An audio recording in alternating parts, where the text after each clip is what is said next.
Lagu Mambang. Yes. Lagu tu Tibai Malik ke? Macam mana kau tahu aku tak sebut nama siapa-siapa? Jadi kalau saya nak buat lagu yang hentam black, Okey. saya akan sebut nama black. Saya akan masukkan benda-benda tu yang black tertentu je akan tahu. Dan lagu Mambang ni, orang cakap dia eja nama tak. Aku tak akan eja nama bro. Kan, kawan-kawan aku tahu. Semua yang seangkatan dengan saya tahu. Ahmad, kalau nak tembak kau, Ahmad akan sebut nama kau. Jadi dia berbalik kepada soal tu, aku ada sebut nama siapa-siapa ke tak? Tengok, bila cerita dah jadi aku. Tadi saya.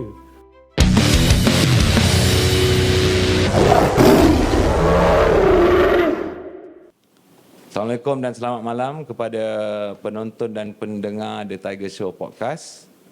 Begitu juga kepada penonton Astro Awani, rakan strategik baru kami. Malam ini kita mempunyai seorang tetamu yang sangat terkenal sehingga tak perlu saya perkenalkan lagi. Assalamualaikum. Waalaikumsalam. YB Syed Ahmad Yes. bin Syed Abdul Rahman ataupun lebih dikenali sebagai Ultimate. Ya, saya. Selamat Hari Raya. Selamat Hari Raya. Minal aidin wal faizin. Macam mana sambutan raya di Don YB? Alhamdulillah, sangat meriah. Dah buat open house? Yes.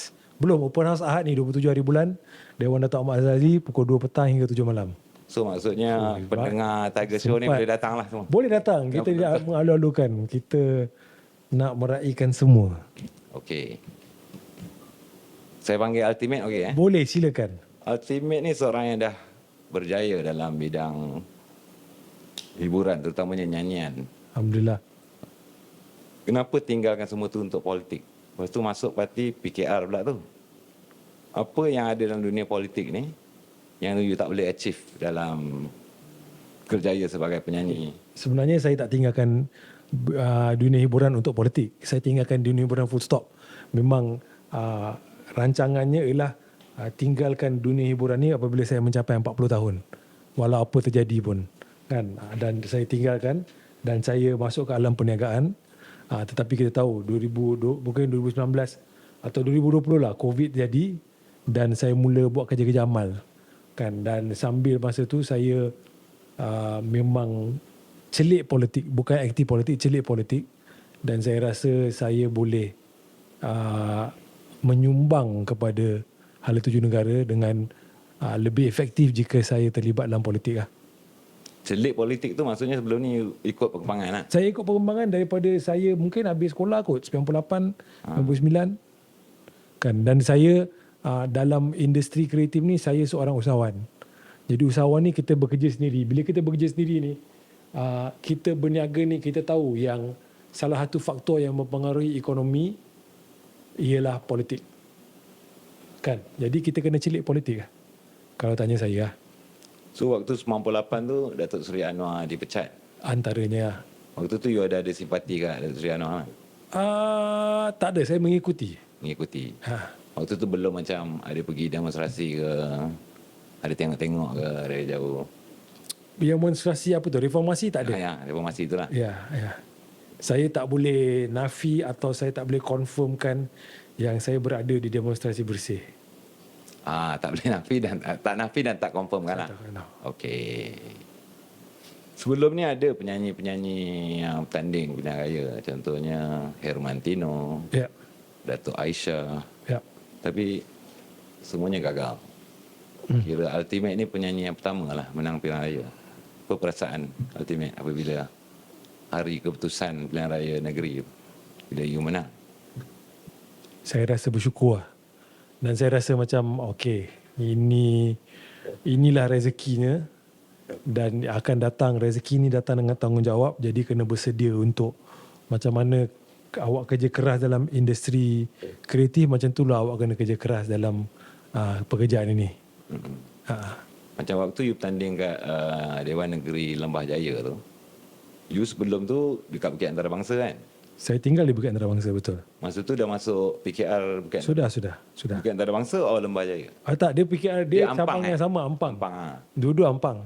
So bila you pergi Lembah Jaya ada problem tak? Mungkin ada orang Lembah Jaya yang berharap menjadi calon ke? Dah tentu. Dah tentu ada orang dari parti lainnya pun mengharap menjadi calon juga. Kan, tapi dia tak dapat menjadi calon. dan dia menjadi sebenarnya jadi satu kelebihan untuk Pakatan Harapan pada masa tu. Dia tak dapat jadi calon. Oh, maksudnya calon parti lawan? Sebab ada konflik sikit tu dalam tu. Ada konflik. Macam daripada segi jentera parti, dia support je lah. Bila Kita parti support, Alhamdulillah. tak ada masalah masa tu. So macam mana tahun ni dah masuk tahun kedua jadi wakil rakyat? Yes, bro. Apa beza hidup sebagai wakil rakyat berbanding kehidupan yang dulu? Okey, perbezaan yang ketara Ha, mungkin antara perbezaan yang ketara ialah sekarang ni saya ada gaji tetap. okey. Dan lain satu perbezaan ketara, orang selalu tanya pasal gaji ni. Kan, dan pendapatan saya memang merudum teruk kan. Kalau tak salah saya dengar dalam podcast apa cerita merudum almost 90%. Almost 90%. So boleh ke survive? Boleh. Sebab saya hidup di bawah paras pendapatan saya. Jauh di bawah pendapatan. Masa dulu pun. Yes. Tapi macam bila jadi wakil rakyat ni, kebiasaannya lah gaji-gaji YB ni bukan untuk diri sendiri lah. Nanti rakyat datang, bil elektrik tak bayar lah. Tak perlu itulah inilah. So Tak ada. Saya mengambil pendekatan gaji saya untuk saya dan keluarga saya. okey, ada peruntukan kawasan kan masa adun kerajaan. Betul. Yes. Baru-baru ni Ultimate menang lah. Alhamdulillah. Cabang Ampang. Tanya. Alhamdulillah. Tetapi Ultimate ni kira dalam PKR kira budak baru lah orang kata kan. Okey. Berbanding you lawan ketua cabang, you lawan dengan Muhammad Kamri Kamarudin yang juga timbalan speaker Dewan Negeri Selangor dengan Azrul Azwar Ahmad Tajuddin. Yes, Orang lama kan ni.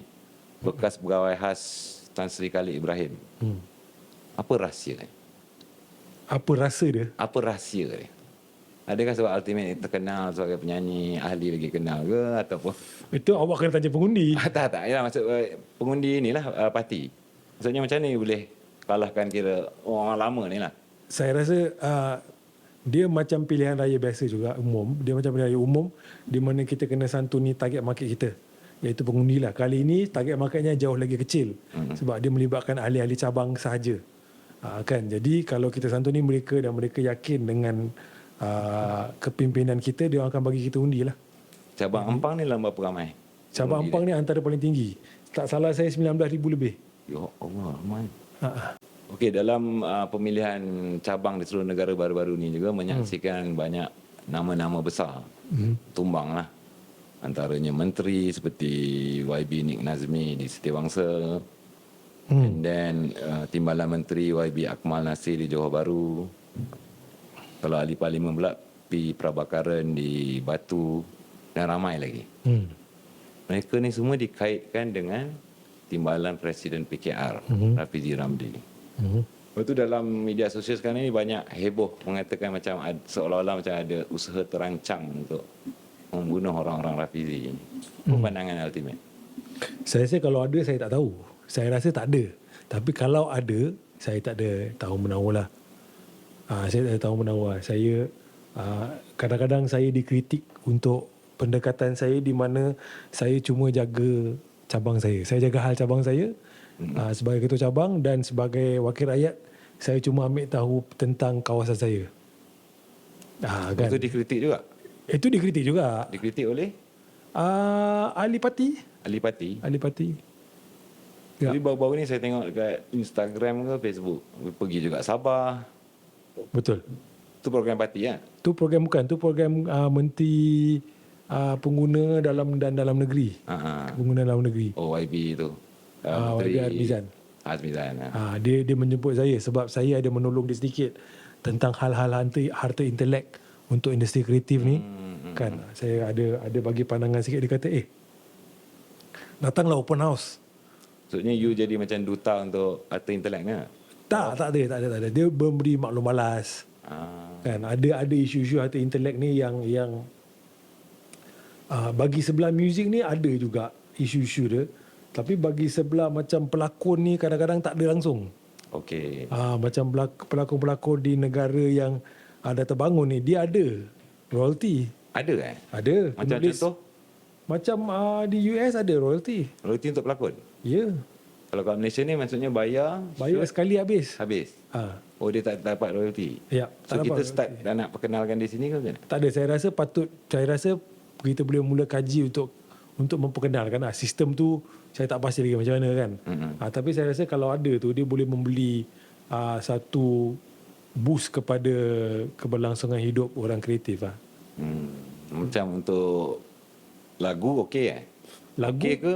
dia Kalau compare dengan negara lain kita punya compare royalty dengan negara lain sebenarnya kita agak advance. advance Kita agak advance. Contoh, boleh bagi contoh negara mana yang lagi kurang sikit banding kita? Kurang daripada kita. Banyak negara di Afrika. Kalau Indonesia? Kurang. Di Indonesia saya rasa Control baru lagi. nak start. Baru nak start? Ataupun dah start tapi bukan level kita lah. Level kita. Kita punya ni kira fair lah pada, tapi kita macam penyanyi, kalau lagu tu dia tak buat, dia tak dapat apa kan? Tak dapat apa. Dia ada royalty lain dia untuk penyanyi dan orang yang buat persembahan. Ada juga. Dia ada beberapa jenis royalty. Okey. Semua ni bawah MSCP ya? MSCP untuk penulis, untuk orang yang merakam lagu atau menyanyi lagu ada RPM. Okay. Dan untuk syarikat rakaman ada PPM. PPM. Ada 3. Kita ada 3 collecting bodies. So yang untuk pelakon di Malaysia ni, apa yang sekarang ni YB cuba nak push dia punya royalty tu? Okey, saya rasa dia patut ada royalty tiap kali dia punya karya tu disiarkan. Okey. Kan bagilah sikit. Kan dia mungkin macam lagu juga. Sebenarnya tiap kali lagu tu disiarkan atau dipersembahkan, berapa sen je dapat. Tapi kalau lagu itu dimainkan 10,000 kali, agak lumayan. Dia mainkan 100,000 kali atau 1,000,000 kali, agak lumayan. Kan macam kita tengok pengarah-pengarah kita, antaranya yang paling top Ajai dengan Dato' M. Nasir. Sekarang kat Malaysia paling top dua ni. Paling top kan. Kalau tak salah saya, tiap-tiap tahun royalty dia sebagai penulis lagu 6 angka. 6 angka. Ada yang boleh mencecah 6 angka. Oh, dahsyat. Jadi itu pendapatan dia untuk hari tua dia adalah. Berbanding pelakon Banding dengan pengarah pelakon. filem. Baru-baru ni Ahli Parlimen Pasir Gudang YB Hasan Karim ada mengulas tentang pemilihan parti ni. Jadi kata dia result yang berlaku ni adalah kerana pemimpin-pemimpin PKR ni dah start, terutamanya yang berjawatan, dah duduk di koridor of power, dah jadi elit, parti elit. Apa pandangan you? Ada ke? Ada komplain-komplain yang macam ni ke? Ada komplain macam tu. Persepsi. Ini persepsi. Kan? Ini persepsi dan saya rasa ramai pun tidak tahu sebenarnya padat kepadatan jadual seorang wakil rakyat dan lagi-lagi wakil rakyat menyandang juga jawatan menteri. Kan? Sebelum PRN, saya bertugas sebagai penyelaras DUN Lembah Jaya. Penyelaras DUN Lembah Jaya ni dia kata dia macam adu sikit tapi dia tak ada kuasa. Dia banyak buat kerja komuniti. Kerja komuniti sama aja.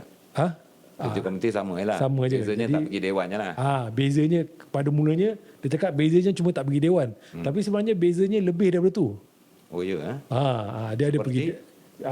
Kalau nak cerita, dia setiap adun yang bukan tidak menjadi exco perlu menjadi ahli jawatan kuasa pilihan khas. Okey. Select committee. Okey. Kan, select committee tu ada dia ni. Lepas tu dia ada banyak topik kan select committee ni. Dia mengikut ni ada tentang peraturan tetap dewan, ada tentang hak kebebasan bersuara. Ada satu komuniti ni anak syarikat kerajaan negeri, ada komuniti satu jawatan kuasa dia infrastruktur dan agriculture. Kalau ultimate dalam saya dalam jawatan kuasa pilihan khas untuk pihak berkuasa tempatan. Oh, PBT. Maknanya Dewan Bandaraya, MBPJ, MBSA, MPAJ. So maksudnya aduan boleh pergi ke select committee jugalah. Ya, select committee ni dia macam oversight committee. Dan dia boleh memanggil, biasa kadang dia memanggil YDP. Dia juga boleh memanggil untuk mendengar penjelasan daripada Exco juga. Exco yang jaga PBT Dia saya. Jadi dia ada tanggungjawab tu juga. Kan belum lagi belum lagi mesyuarat di pejabat daerah, mesyuarat PBT. Sebulan sekali ada mesyuarat PBT. Dia panggil full board meeting, mesyuarat penuh. Adu-adu ni dia boleh hadir. Dalam komuniti you ada berapa orang? PSC ni?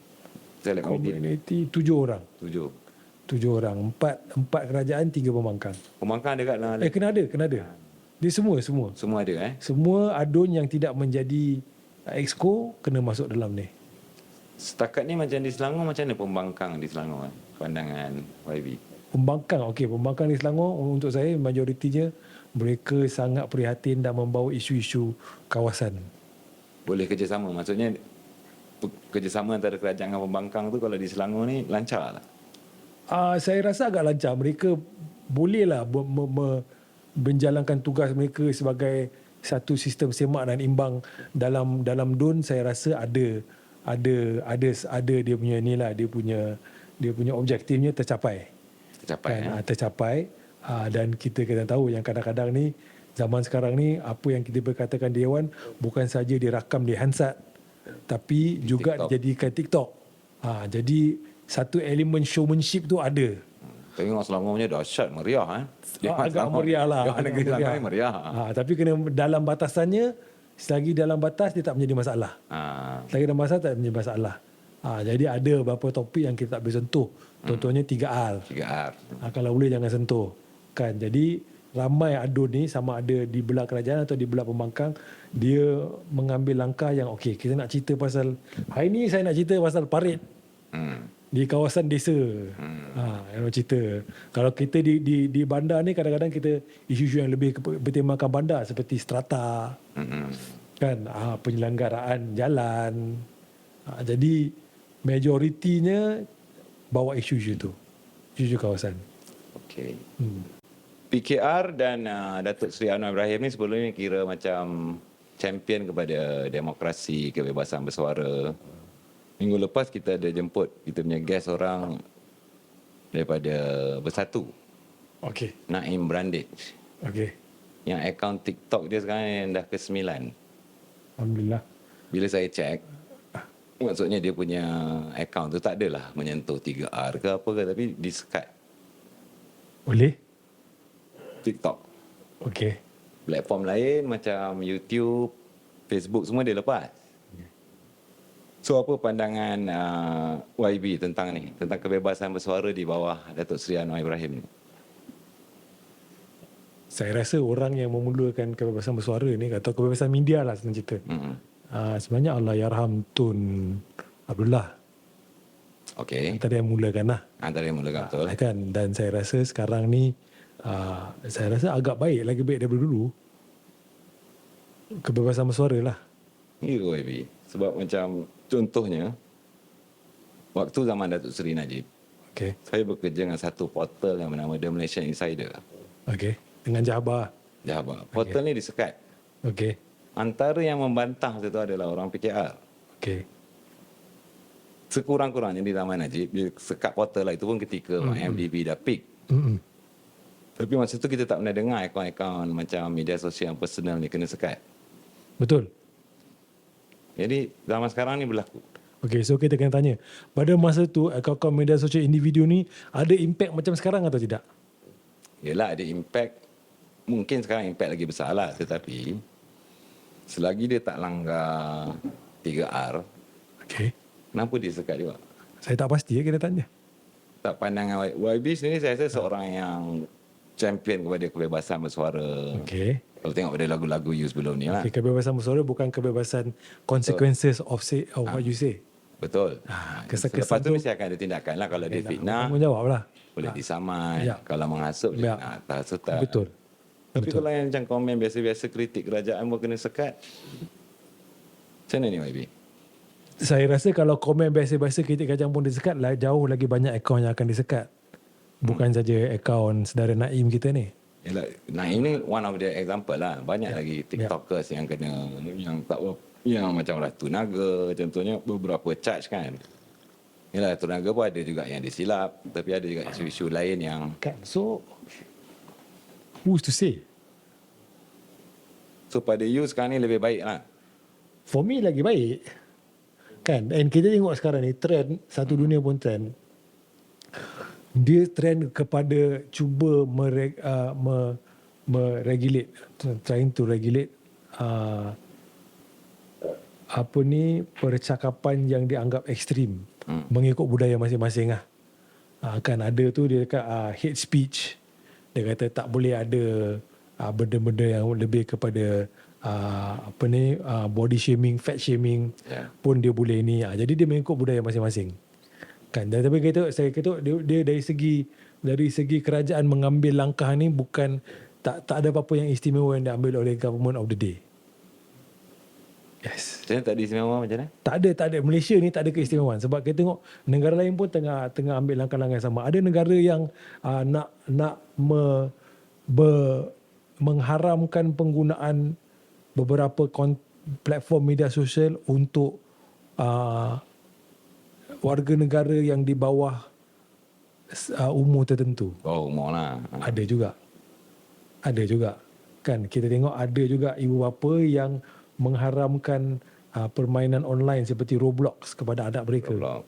Kan kalau kita nak tengok pun secara walaupun tidak ada tak secara rasmi dalam rumah tu mak bapak telah merupakan kerajaan. Kan dan dia pun mengambil langkah-langkah tu. Kan sebab dia kata mungkin ada orang mensyaki game-game macam Roblox dengan Minecraft ni menjadi sarang kepada pedofilia dan sebagainya kan. So mengambil langkah-langkah ni saya rasa tak ada apa-apa istimewa tentang Malaysia lah. Maksudnya kita sedang mengikut trend dunia lah. Kita kena ikut trend dunia. Satu lagi YB, kalau saya tengok banyak macam kadang-kadang you masuk podcast, berita pasal you ke, kat ruangan komen tu mesti akan yang wajib keluar adalah tentang lagu Aduh Malaysia. Alhamdulillah. Hoi ya hoi. Alhamdulillah. Jadi kata dia orang yang komen lah yang saya baca, dulu you buat lagu ni kira untuk melawan penyamun, perasuah apa semua ni lah. So sekarang ni lebih kurang macam you dah satu tim dengan penyamun. Yang waktu tu lah penyamun. Adakah sekarang mereka dah suci? Tak ada. Lagu tu masih relevan? Kalau diorang komen tu masih relevan ha. Kan sebagai masih seorang relevan pada keadaan sekarang ni? sudah tentu. Pandangan YB tentang macam DNA ni semua macam mana? DNA itu keputusan mahkamah. Mahkamah. Kan okey itu ada dia. Berapa banyak kes lagi yang ada yang masih ongoing untuk individu tersebut. Kan ada sebab ada banyak kes. Tapi yang tak ada TPM je lah. Apa dia? Yang tak ada berjalan TPM je lah. Sekarang tak berjalan, mungkin nanti berjalan. Mungkin akan berjalan juga. Okey. Kan kadang-kadang saya dulu zaman hiburan tu saya buat satu show tu, ada orang tu secara peribadi ni saya tak suka. Tapi saya kena buat show dengan dia juga. Kan ataupun ada kan dengan dia penyanyi balada perempuan, saya tak minat genre balad teman, tapi dalam tim tu kita dalam satu show kita kena menyampaikan satu konten yang menghiburkan lah. So macam sekarang ni maksudnya terpaksa jalan sekali dululah. Dan tentu saya sekarang ni saya rasa orang sekarang sudah mulai sedar bahawa setiap parti ada orang yang tidak mengikut undang-undang. Setiap parti ada Dan setiap parti ada orang yang bagus, yang dia ni boleh jadi pemimpin, dia ni bagus. Katalah sekarang ni YB tengok ada pemimpin tak kira daripada parti mana cuba melakukan perbuatan seperti yang dalam lagu Aduh Malaysia tu, adakah you akan kritik secara terbuka? Dah tentu kan kalau ni, tapi kena mengikut proses lah. Kan kalau kita tak ikut proses undang-undang, kita akan jatuh ke level vigilantism ataupun keadilan massa, mob justice. Kan saya tak buat apa kan. That means maknanya kita tak percaya pada sistem kehakiman. Kita kena percaya pada sistem kehakiman. Tapi YB, masa PKR dulu pembangkang, bila hukuman tu jatuh dekat pemimpin dia, waktu tu dia kata tak adil. Mahkamah tak adil. Contoh ketika Datuk Seri Anwar lah dijatuhkan hukuman. Ya, sebab apa pandangan mereka tentang kes itu bercanggah dengan apa yang mahkamah, dan tentu dia akan cakap tak adil lah. Kan? Dia kata kita kena ikut proses mahkamah. Yelah tak, tapi kita tak menyuarakan kita punya pendapat. Okey. Kan? Saya bagi contoh yang lagi kecil Kecil sikit. Kan? Saya suka makan asam pedas. Orang Johor kan? Tak ada, katakanlah. kata. Hari tu mak saya masak lemak cili api. Saya tak suka. Saya tak suka. Tapi makan juga. Kan. You know, so akan cakap, mak tak suka masak lemak cili api. Biasanya mak akan cakap, okey, awak ada dua pilihan. Awak makan masak lemak cili api ataupun awak puasa. Mana tu kau nak? Kan. Tak mestinya kita tak boleh menyuarakan pendapat. So dalam pemilihan ni, Ya, saya. YB akan turut bertanding MPP, Majlis Pimpinan Pusat kan? Buat masa ni itulah niat dia. Dia, pasal tadi saya ada baca news, Saifuddin Nasution tak confirm lagi bertanding. Bukan bila you dah decide tu dia sistem dia macam mana untuk bertanding MPP dan naik presiden semua ni? Bukan dah kena, macam kalau parti... Saya rasa sistemnya seperti biasa. Dia terbuka apabila tempoh percalonan bermula, semua orang boleh mencalonkan diri. Untuk pusat belum lagi? Belum. Oh belum, patutlah dia kata. Okay. Belum. So bila bertanding MPP, maksudnya you nak start ke level nasional lah. Jadi peranan macam mana you nak mainkan untuk parti di peringkat nasional sekiranya terpilih jadi MPP? Okay, dari MPP ni biasanya dia seakan-akan ahli jawatan kuasa pusat. Okay. Kan, dan dia memberi pandangan macam mana ahli jawatan kuasa di cabang membeli pandangan tentang halatu cabang, membuat kerja-kerja pada level cabang. Dia buat pada level yang di pusat lah, yang lebih tinggi sedikit. Skopnya, walaupun tanggungjawabnya sama, skopnya lebih besar. Kan, jadi dia sebenarnya sama je, dia cuma level berbeza. Kan, ada wakil rakyat di peringkat negeri, ada wakil rakyat di peringkat persekutuan. Skopnya sama, kerjanya menjadi wakil rakyat apabila membawa rakyat, apabila masuk ke dalam dewan. Kan, tetapi skopnya dah tentu kalau di persekutuan lagi ramai orang. Kan, sebab kadang-kadang 2-3 DUN menjadi satu kawasan parlimen. Dan undang-undang yang digubalkan tu atau dasar-dasar yang digubal mengikut pecahan, okey, mana negeri buat apa? Boleh gubal enactment apa? Kalau di persekutuan biasanya digubal akta apa? Ada benda-benda yang persekutuan tak boleh sentuh pun dalam negeri, halat negeri ni. Paling senang cerita dua benda, tanah dan agama. Itu negeri. Itu negeri. Itu di bawah negeri, autonominya di negeri. Kan, jadi untuk saya dari segi pusat ni saya rasa perlu ada cukup atau perlu ada fair representation lah. Kan, antara rungutan ahli-ahli PKR di Selangor ialah kita agak kuat di Selangor alhamdulillah. Tetapi di dalam peringkat pusat, ada AJK pusat atau Majlis Pimpinan Pusat, tak ramai wakil daripada Selangor. Okey. Itu antara sentimen sekarang lah. Berapa orang YB daripada Selangor? Saya tak pasti, tapi tak ramai. Tak ramai. Tak lebih 5. Walaupun tak salah saya lah. Kan, alhamdulillah naik presiden satu dari Selangor. Kan, menteri besar kita. Tapi selain daripada itu, so biasanya bila seorang ahli atau pemimpin parti ni bertanding ke pusat, kebiasaannya dia dah aim untuk bertanding kursi parlimen. So YB aim next tak juga. parlimen. Dia tak ada macam tu. Kita bukan macam parti lain. Okay. Kita bukan macam parti lain. Kan, macam kita tengok di Ampang, Adun Lembah Jaya sebelum ni, penggal sebelum ni, penggal pimpinan parti sebelum ni, Adun Lembah Jaya ketua cabang. Adun Bukit Antarabangsa ahli biasa. Kan, ahli parlimen di Ampang pula ahli cabang di Shah Alam. Yang merupakan ketua cabang Shah Alam lah. Tapi dia bukan ahli ni. Kan, macam parti lain tu, kalau awak nak bertanding, awak kena jadi ketua pada kawasan tersebut. Parti ni lain sikit, dia tak semestinya. Tak semestinya macam contohnya nanti bila jawatan pusat dah dipertandingkan, kalau katalah menang naik presiden, tak semestinya akan jadi menteri lah macam Datuk Seri Anwar cakap tadi. Tak semestinya jadi menteri. Jadi maksud ialah macam kalau parti lain ni, kalau kata parti UMNO contoh, orang aim jawatan parti tu, itulah biasanya akan menentukan kedudukan dalam kerajaan. Dalam PKR tak semestinya. Tak semestinya begitu. Okey. Itu antara USP Parti Keadilan Rakyat ni. So Abi, waktu berkempen di Dewan Negeri, kursi Dewan Negeri Lembah Jaya tahun lepas kan? Tahun lepas 2023. 2023 kan? 2023. Apa antara cabaran terbesar you ketika berdepan dengan pembangkang di kursi itulah? Okey, pembangkang secara am atau secara khusus? Secara khusus di Lembah Jaya. Secara khusus di Lembah Jaya, mungkin Apa ini isu yang bukan- dia main lawan you ni? saya berdepan dengan bersaing dengan calon PAS. Okey. Dan saya memang bersalam dan bersetuju dengan Ketua PAS Ampang untuk berkempen secara berhemah. Dan rata-rata saya tengok dia bekas adun, mantan adun Lembah Jaya, dan untuk secara dia secara peribadinya betul dia berpegang pada janji tersebut. Saya pun pastikan saya dan pasukan saya berpegang pada janji tersebut, tapi mungkin ada walaupun PAS ni walaupun PAS ni yang di Lembah Jaya yang tidak begitu pegang pada janji tersebut lah.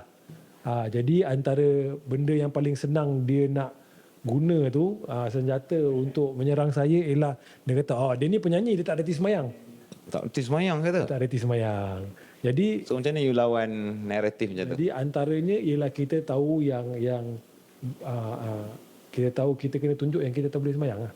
Kan, dan kita antaranya kita menyerang pusat-pusat komuniti, antaranya lah surau dan masjid. Dan bila kita pergi surau dan masjid tu adalah abang-abang ni kata, awak tahu semayang Jadi saya tahu semayang. Tahu semayang dia kata? Saya orang Islam. Kadang-kadang dia akan tanya soalan-soalan fardu ain.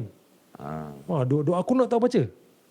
Dia kata awak tahu apa ni tertib ataupun cara sembelih haiwan. Saya kata kena tahu lah. Kan, lepas tu dari situ sebenarnya apabila dia cakap benda macam tu, kita boleh menjadikannya sebagai satu point untuk memasarkan diri kita atau berkempen lah. Kan, kalau dalam industri hiburan ni berkempen tu pemasaran sebenarnya, marketing kan. Kita cakap mestilah bang, saya tahu anak saya tu saya buat akikah. Bang, kalau tak berani sembelih haiwan ni semua, janganlah berani buat anak, betul tak bang? Lepas tu pakcik-pakcik ni kalau abang-abang dengan pakcik-pakcik ni kalau lawak macam ni dia memang suka. Yang suka. Dah gelak. Betul lah. Kita jantan ni, ketua keluarga ni. Ultimate jadi imam. Ada suruh jadi imam? Suruh jadi imam. Kan? Jadilah imam. Lepas tu imam you kena pakai mikrofon tu kan. Ni maksudnya waktu maghrib.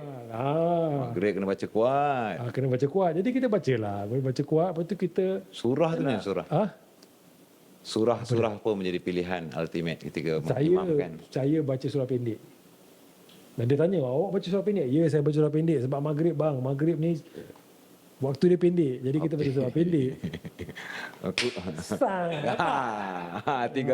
Lepas tu kita zikir, kita doa, kita bagi doa standard je. Lepas tu kau okey lah kau. Okey lah. Tapi macam YB tak explain lah macam nama you kan Said. Said ni keturunan Rasulullah. Dia tak siapa? Can you prove that? Tak lah. Generally, macam kadang-kadang saya ada kenal Said. Dia boleh tunjuk family tree dia tau. Datang daripada mana. Tak, sebab orang biasa tak boleh nama Said ni. Sepatutnya dia tak nampak tu. Dia nampak ultimate. Penyanyi tak tahu semayang.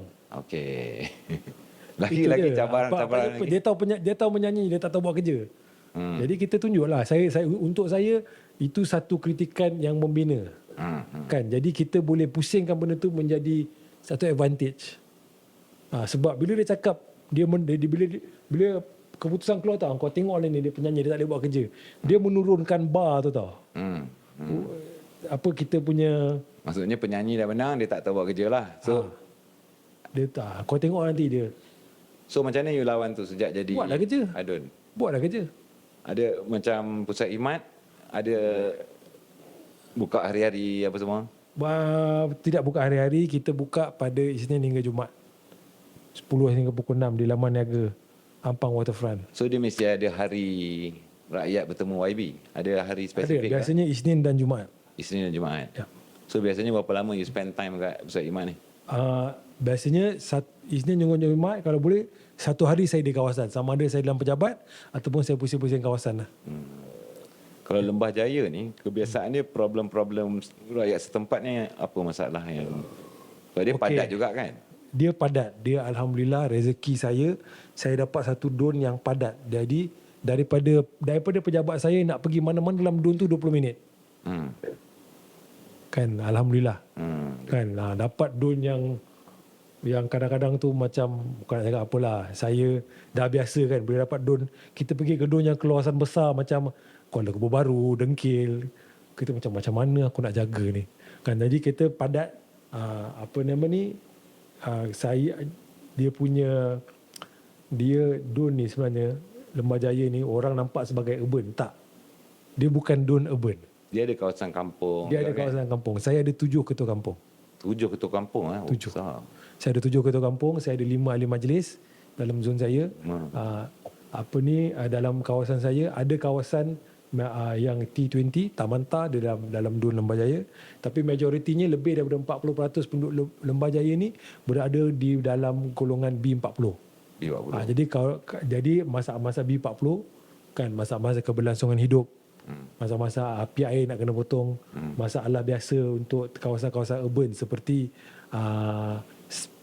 bekalan air, seperti penyelenggaraan jalan raya kan. Ada juga masalah-masalah kampung juga, seperti kadang-kadang tu pergaduhan kan. Ada juga baru-baru ni ada mendapan tanah, ada juga kemungkinan tanah runtuh, sebab kita kawasan Ampang ni memang hotspot kan. Ampang, Gombak ni semua memang satu hotspot untuk tanah runtuh kan. Ada juga isu-isu strata, isu-isu JMB.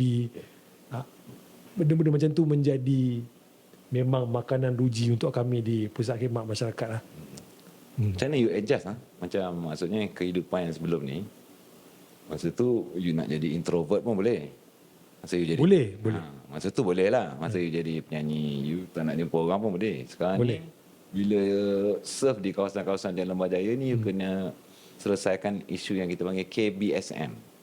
Kahwin, beranak, sakit, mati. Betul. Boleh Betul. You okay Betul, kena. Sebab dia seperti dari hiburan pun kita kena jumpa orang ramai. Betul. Jadi Tapi dah dia ada ada time-time. Ada time dia lah. Konsert. Ya, jadi sekarang pun saya rasa kalau kita bijak mengurus masa, kita okey insya-Allah. Macam kalau pergi kenduri kahwin, contoh kalau you pergi kat kampung, expectation dia kalau ampau YB tu dia akan letak poket lain kan. Betul? Berapa minimum YB? Ampau Tak untuk cakap. bawah 100, atas 100? Atas 100. Banyak YB. Atas 100. Okey YB, dalam politik ni tiada apa yang mustahil. Betul. Contohnya dalam sejarah negara kita ni pun kita menyaksikan beberapa orang yang kita rasa tak bercita-cita pun menjadi Perdana Menteri. Tapi keadaan Siapa je. Okey. Tapi keadaan tu telah menyebabkan dia jadi Perdana Menteri. Ada beberapa lah. Kita tak sebut nama. Katalah satu hari nanti ultimate ni terjadi Perdana Menteri. Malaysia ni ultimate nak jadikan macam mana? Saya tak nak jadi Perdana Menteri. Tak. Kadang-kadang you memang tak bercita-cita. Tapi dalam satu keadaan you terpaksa jadi Perdana Menteri. Tak tahulah lagi Saya tak nampak 10 senario tu. tahun, 15 tahun. Tak ada. Bila 15 tahun saya dah tak ada dalam arena politik. Oh, ada 3 spesifik penggal. time untuk pencet? 3 penggal. 3 penggalnya. Lagi 10 tahun? Saya rasa kalau dalam 10 tahun saya boleh jadi Perdana Menteri, ada Itu sebab dalam politik kan tak ada yang mustahil kan. rencana yang agak besar Kita tak tahulah kan. terjadi di parlimen lah. Kan? Macam mana? Kan macam bro tengok tak cerita Designated Survivor? Yes. Ini satu yang luar jangkaan, betul-betul luar jangkaan lah. Katalah terjadi keadaan macam tu. Saya akan bagi tahu kepada Yang di-Pertuan Agong, baik bagi orang lain. Tapi dah tak ada pilihan, maksudnya dah jadi keadaan macam yang cakap tadi Okeylah, saya jadi Perdana Menteri saya seorang lah. Tak ada orang lain lah. Kalau begitu? Tak, dia kan rakyat ada lagi. Mungkin dalam keadaan waktu tu. Orang lain, pasti ada orang lain yang lebih berkebolehan. Tak, macam you pun sekarang dah nak tanding MPP. Maksudnya dah makin tinggi lah ranking tu. Tapi tak berminat lah. Ya, tak berminat dan terpaksa tu cerita yang lain, YB. Kan? Okeylah, tak nampak Malaysia. senario yang boleh memaksa tak apa. saya. Malaysia ni apa lagi yang kurang sekarang ni you tengok? Macam mana kita nak perbaiki lagi Malaysia? Bro. At least mesti ada satu dua angle yang you nampak. Tadi you cakap contoh macam pelakon kena start ada royalty. Itu yang kecil lah. Mungkin ada yang lagi besar yang you rasa. Mungkin susah lah nak buat benda ni kan. Tapi Saya tak rasa mustahil. dua benda lah senang. Satu ialah tambah pendapatan rakyat. Dua ialah tambah pendapatan kerajaan. Tambah pendapatan kerajaan dengan cara Dengan cara Dari segi- broad based tax system lah. rakyat pula macam mana nak tambahkan pendapatan. Itu satu benda yang kita kena fikir. Kita kena fikir lah. Kita kena fikir. Sekarang ni ada IPR, Inisiatif Pendapatan Rakyat. Kan dia mengajar rakyat menjadi usahawan. Saya rasa itu satu benda yang satu langkah yang betul. Sebab saya orang Islam. Orang Islam kau kena percaya Nabi Muhammad Rasulullah SAW. Betul? Rasulullah SAW kata 9 daripada 10 bahagian rezeki ada dalam berniaga. Okay, banyak lagi potensi lah yang kita boleh perniagaan. Ya. Banyak. Katalah pada masa akan datang ada ramai lagi golongan-golongan artis yang nak mencontohi YB Ultimate lah. Okay. Untuk terjun dalam dunia politik. Apa nasihat Ultimate kepada mereka? Apa yang maksudnya dia orang kena ready? Sebab lifestyle pun akan jadi berbeza kan? Lifestyle akan jadi berbeza. Gelanggang berbeza. Saya rasa mereka ada banyak kelebihan.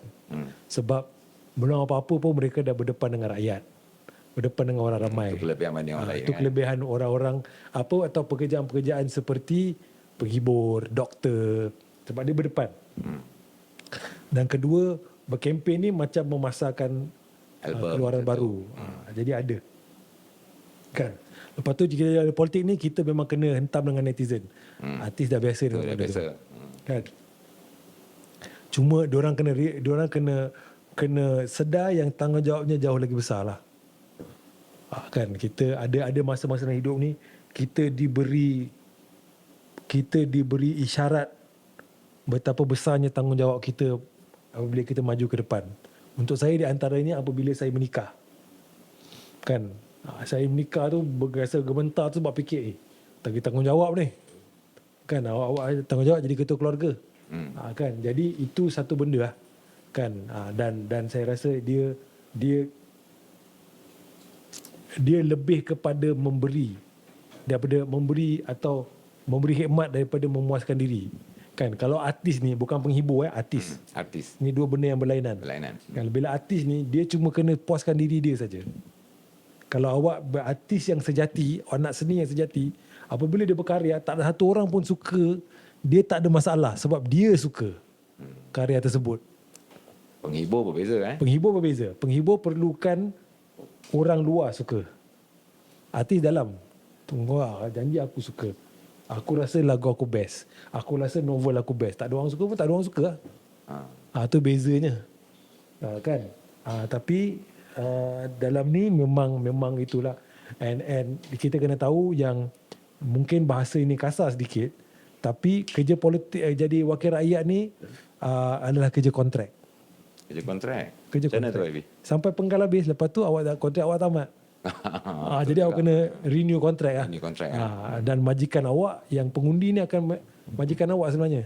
Atau pengundi ni wakil kepada majikan awak. Sebab mungkin kadang-kadang ketua keluarga, ibu dengan bapa yang pergi mengundi, dia mewakili satu unit keluarga tu kan. Jadi itu satu benda lah. Tapi kalau awak orang dalam industri kreatif ni, awak faham sangat kerja kontrak ni. Kan? Aku dipanggil untuk nyanyi 4 lagu. Atau aku kena tulis 2 skrip. Kan? Astro call nak aku tulis 2 skrip. 2 skrip lah. Bayarannya banyak macam ni, tempoh kerjanya banyak macam ni. Okey. Soalan akhir YB. Yang ni lari sikit pada topik politik kita. Soalan ni permintaan daripada kru kita. Lagu Mambang. Yes. Lagu tu Tibai Malik ke? Tak. Ya YB? Aku dah sebut nama siapa-siapa tak? Tak adalah. Tapi orang yang, Macam mana kau tahu aku tak sebut nama siapa-siapa? saya sebenarnya permintaan kru. Tanya, okey, saya pun tak apa. Okey, kita cerita pasal seni Okey, Kita cerita pasal hip hop. hip hop, okey. Hip hop ni kalau nak tembak dia akan sebut nama tau. Oh, direct Jadi kalau saya nak buat lagu yang hentam black, Okey. saya akan sebut nama black. Okey. Lepas tu untuk mengurangkan kekeliruan, saya akan masukkan benda-benda tu yang black tertentu je akan tahu. Okey, very specific Mungkin macam kita tahu lah, kita budak asrama kan. Bukan kita lah, saya budak asrama. Saya jumpa 3-4 black. Dulu kat sekolah menengah ada black, kat asrama ada black, lepas tu kat uni ada black. Jadi kita ada ramai orang black ataupun Bob, nama Bob. Tapi macam ni kita nak tahu bila Bob yang spesifik tu dengar, lagu ni betul-betul pasal aku. Dia je yang tahulah. Dia aja kita akan selitkan. Macam lagu cantik saya tulis tentang isteri saya. Okey. Ada butiran dalam lagu tu, perincian dalam lagu tu, dia faham je. Isteri YB je yang faham. Korang dengar, korang rasa, oh cute lah lagu ni. Ada benda dalam tu, dia dengar tu, dia takkan sangsi lagu ni pasal dia. Walaupun saya tak sebut nama dia. Saya tak pernah sebut nama. Saya sebut, dalam lagu saya pernah sebut nama ayah dia pernah, lagu lain. Kan? Tapi, tak ada lah. Kan? Dalam lagu Mambang ni, orang cakap dia eja nama tak. Aku takkan eja nama bro. Kan? Kawan-kawan aku tahu. Semua yang seangkatan dengan saya tahu. Ahmad, kalau nak tembak kau, Ahmad akan sebut nama kau. Jadi dia berbalik kepada soal tu, aku ada sebut nama siapa-siapa ke tak? Tengok, bila cerita dah jadi aku. Tadi saya. Kan tadi Tak politik apa. saya. Kita okey Jadi lah. aku. Ada kata tak? Nampak lagi ni. Jadi jawapannya di situ, nombor satu. Nombor dua, diorang tafsirkan lagu tu semua ding dong. Dia tak tafsirkan ayat pertama lagu tu. Kata kunci dia ada dalam situ. Tapi dia punya tafsir, wah macam ni, dia cakap macam ni tu. Macam mana kau tak tafsirkan ayat pertama? Sebenarnya dia orang ni lebih kurang macam netizen juga lah punya tafsiran. Apa ayat pertama lagu tu? Ayat tu diulang-ulang sebab saya letak dalam chorus. Ada sebab saya letak dalam chorus. Sebab ayat tu ada kunci segalanya. Okey, nanti saya study. Apa dia? Aku suruh kau masuk balik Gua Mambang. Macam mana eja gua? GUA. Kalau jadi bahasa baku jadi apa? Gua. Gua selangor untuk Kita lah. lagu tu bukan tentang orang. Lagu tu tentang kita melawan nafs. Okey. Kita orang Islam, kalau cakap nafs, orang barat akan cakap ego. Kita lawan ego kita. Kan, tapi kita boleh mengambil pendekatan, orang kita boleh mengambil pendekatan apabila kita buat salah, kita boleh salahkan orang lain. Kita boleh nampak kita boleh senang aku lawan orang lain. Tak. Pusing-pusing macam mana pun, kalau tengok di falsafah Yunani, falsafah samurai Jepun, kod samurai Jepun, dia cakap awak hanya berlawan dengan diri sendiri. Kan? Kalau kita berbual dengan atlet profesional, kalau pergi Olimpik pun semua, dia kata tak, aku tak tengok orang lain. Katakan dia lompat tinggi kan. Bila orang lain buat lompat, dia tak tengok. Sebab dia tak bersaing dengan orang tau. Dia bersaing dengan diri dia sendiri saja. Ni very philosophical ni. Yes, because ego is the enemy. It's always the enemy. Kan? Kita orang kita kita cerita sekarang orang Melayu Cerita je. orang Melayu tiada paksaan dalam agama. Okey. Tak ada paksaan. Tak ada orang boleh paksa. Allah mana ada paksa orang. Tapi bila dia buat salah, ni setan suruh aku buat. Setan tak boleh suruh kau buat apa-apa. Setan cuma konsultan. Setan tuan penasihat 20% je. Bro, kau minum air ni bro, sedap. Seperti kita. Betul lah, minum. Setan tak ada paksa. Kalau Tuhan tak ada paksa kau buat apa-apa, ini makhluk yang Tuhan cipta boleh paksa kau. Mana boleh bro? So pusing macam mana pun, awak berlawan nafs. Ego is the enemy. So kalau awak nak jadi orang versi yang terbaik diri awak sendiri, awak jangan lawan orang lain. Awak lawan diri awak sendiri. That's how you become the best. Sebab kalau awak lawan orang lain, awak memilih seorang saingan, awak memilih saingan yang tidak akan membawa potensi penuh dalam diri awak. Dia is a lower quality opponent. Don't go for high quality opponent. Bila awak lawan dengan opponent yang berkualiti, awak menang, awak gah. Puas lebih kan. Kan, you nak lawan mana? Kita nak lawan Brazil bro. Kan, kalau bola lah, kita nak lawan Brazil, kita nak lawan Germany. Kalau kita pergi lawan macam nanti letak nama mana kan. Tak boleh lah. Yalah. Tak boleh lah. Tapi dia saya faham, bila saya tulis lagu tu, saya tahu orang akan ingat lagu tu tentang berlawan dengan orang lain. Sebab orang kita daripada kecil, kita dah program anak-anak kita untuk selalu salahkan orang lain, tak pernah salahkan diri sendiri. Betul atau tidak? Betul. Betul tak? Kan aku bagi ni kenapa orang kita cakap ni setan suruh aku buat. Sebab dia bila kecil-kecil, dia tengah belajar jalan, dia jatuh, menangis. Mak dia kata apa? Ni ada lantai. Oh, lantai jahat. apa kau tengah program anak kau? Salah Kau tengah orang program anak kau, bila anak kau tersadung, bukan salah dia. Salah bucu katil, salah meja, salah lantai. Yang kata apa, hell is other people kan. Selalu orang lain kan yang salah. Program them, hell is not. Saya baca buku ni yang mengubah perspektif saya ni Buku apa tu, Abi? dan memberi inspirasi kepada Lagu Bambang. Dia buku tu nama Ego is the Enemy. Ego is the enemy. Dia tulisan Ryan Holiday dan dia cerita bagaimana awak boleh ditewaskan atau menewaskan ego awak sendiri sebelum awak berjaya, semasa awak berjaya dan semasa awak gagal. Terima kasih banyak-banyak YB. So kita ucapkan terima kasih Passionate terus tiba-tiba. kepada YB Syed Ahmad bin Syed Abdul Rahman. Jadi kita minta semua penonton dan pendengar The Tiger Show Podcast untuk like dan subscribe semua akaun media sosial kita. Terima kasih banyak-banyak. Assalamualaikum YB. Assalamualaikum warahmatullahi wabarakatuh.